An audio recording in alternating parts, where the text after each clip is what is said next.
আমার বলটা উপরে আটকে গেছে, এখন আমি কি করব? যাই বলটা পাড়ার ব্যবস্থা করি। যাই বাবাকে ডেকে নিয়ে আসি। বাবা, আমার বলটা। চল তো গিয়ে দেখি বলটা কোথায়। কিরে টুপুর, তোর বল কোথায়? ওইখানে। টুপুর, আমি বলটা পেরে দিচ্ছি।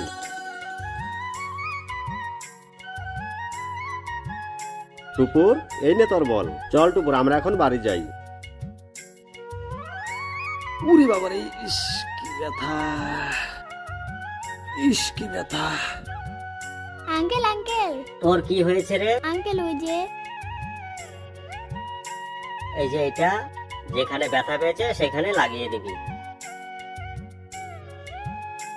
কি ব্যথা, উরি বাবারে। বাবা, এখনই সব ঠিক হয়ে যাবে। বাবার প্রতি মেয়ের ভালোবাসা। আমাদের ভিডিওটা যদি আপনাদের ভালো লাগে অবশ্যই কমেন্টে লিখে জানাবেন।